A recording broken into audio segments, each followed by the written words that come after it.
The Eagles offensive players probably say that's the best thing we're doing on offense right now. Like, it's the most consistent thing they got. Like, but that might come and bite me one day. But it is what it is. Like I hate that play. Like the whole league hates that play. Like I don't think you'll find one defensive player in the league that's like, oh yeah, go tush push. Like we got to learn how to stop it. You can't stop it if they leave it early. Like it's impossible. Like it's an unfair advantage. Like you got 320-pound momentum coming early on the play, like whatever, but gotta find a way. That was October 16, just 3 weeks ago, and I remember reacting to that when he said that may come back to bite me one day. I said, yeah, Micah, the day is coming. It's coming. It's November 10th. It's coming. That's when the Packers host the Philadelphia Eagles, and as of October 16, it was true. That was the most consistent thing they did. They've gotten a little bit better since then. And I'm amazed that the Packers are favored in this game because the Packers are kind of sputtery, inconsistent, can't count on them, close game late. And the Eagles are inevitable. They just are inevitable. Like anytime you watch the Eagles play, even in the games you see them lose, there's a sense that it's inevitable they're going to win. Yeah, the Packers are – you're right. The Packers are strange, aren't they, Mike? They beat the Lions and convincingly, and you say, okay, watch out for the Packers. Jordan Love completes 20 consecutive passes against his mentor in the Pittsburgh Steelers, and so that looks good. But then they lose to the Browns, and they lose to the Panthers.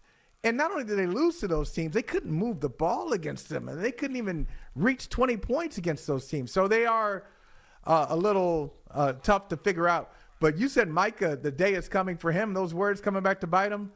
I think the words are biting the organization. It was the Packers who were among those leading the charge to ban the tush push, and it did seem like sour grapes, Mike, when they go to the playoffs. They go to Philadelphia. They lose a playoff game against the Eagles. A competitive game, but they really never really got going. And then here they are saying the signature play should be banned. So I think even if Micah Parsons hadn't said anything, I think Nick Sirianni and the Eagles have been looking forward to this matchup for a while. Chris and I were talking about it yesterday. He thinks that the Eagles should run it on the first play from scrimmage. 1st and 10. Run it. Just run it. Here's Matt LaFleur, head coach of the Green Bay Packers, on defending the Eagles' signature play. I think the best way to stop it is to not to allow it to happen in regards to you can't allow them in those short yardage situations because you know exactly what they're going to do, and they've been pretty successful at it, obviously. Has your opinion on it changed at all from the comments you made at the annual meeting? Yes, I'm not going to get into it. It is what it is. The NFL made a decision, and we have to find a way to try to stop the play, and it's a tough play to stop. Two quick comments. First of all, I understand what he's saying. Yeah, you can't let them get to 2nd and 2, 3rd and 2, 4th and 2, or 1. You can't. But it underscores the value of the play because it shortens the sticks. For everybody else, it's 10. For the Eagles, it's 8 or 9. Because when they get close, we're going to get the rest of it. So that gives them an edge. I mean, if you would just take for one team and say, we're going to make it 1st and 9 for you. For everybody else, it's 1st and 10. But for you, it's 1st and 9. That's going to work to your advantage over time. Secondly, you mentioned that the Packers are the ones who proposed it, and that's accurate. And they knew what they were doing. But, and I don't know how closely you follow the many items of content that we generate at PFT, but we reported back at the time that the tush-push prohibition failed. The league office has developed a habit of sidling up to specific teams to encourage them to propose a rule. Going around the competition committee, because the competition committee has to be 8-0 before it makes a proposal. That was something I didn't know about before this season began. I thought it was maybe majority or maybe 6-2. It's got to be 8-0. It's got to be like a jury. Most juries, because somebody's going to email and say, not every jury has to be unanimous. I know. But typically it's got to be unanimous. So instead of messing with building consensus on the competition committee, let's just get one team to do it, and then we take it to the floor and we try to get 24 votes. The NFL, we reported, and I continue to believe, nudged, encouraged, recruited the Packers to be the ones to propose the ban on the tush push. The league office wants to get rid of this. So it makes for a fun game. It makes it spicy to say, oh, the Packers are the ones who... It was the league.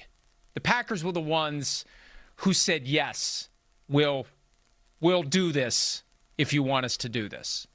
And tell me, so my first thought is this, and tell me if you think this is the motivation for the league going to the Packers.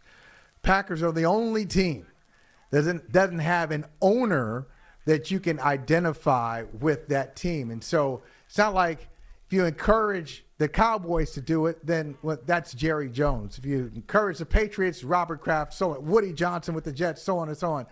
With the Packers, you don't necessarily associate it with an owner. However, if you do say to the Packers, I want you to do it, it comes back to Matt LaFleur. I mean, like the face of the Packers when it comes to any kind of administrative issue is not the owner. It's either the general manager, who a lot of people outside of Wisconsin wouldn't recognize, or Matt LaFleur, who we all know. So, I mean, do you think that was a motivation that it kind of keeps it off the individual? Well, I Even think though it that's doesn't? part of it. I think it's maybe easier to recruit Mark Murphy, who was on his way out because there's an age limit in the articles of incorporation for Green Bay Packers, Inc. as to how old the president of the team can be. I think 70 is the magic number, or not magic number, and Mark Murphy was in his final months. And look, we know, because in many respects of modern American life, it is laid bare without any effort to even hide it.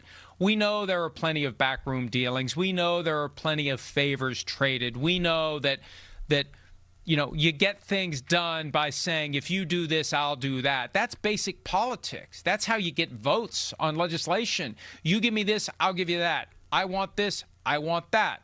So the Packers, presumably, whether it was Mark Murphy individually or the organization generally, maybe they want to host the draft again sooner than when their number would otherwise come up. I don't know. But and sometimes you just take one for the team. Sometimes, look, we got to get rid of this play, and it'll help you too, but you just got, we need somebody to be the team that proposes this. Can you just take one for the broader 32-team team? So, and they're going to make another run at it. I think they're going to make another run at it after the season, and we'll see how it goes. Hi, it's Mike Florio. Thanks for watching PFT on YouTube. Hit subscribe for the latest news and analysis from Pro Football Talk.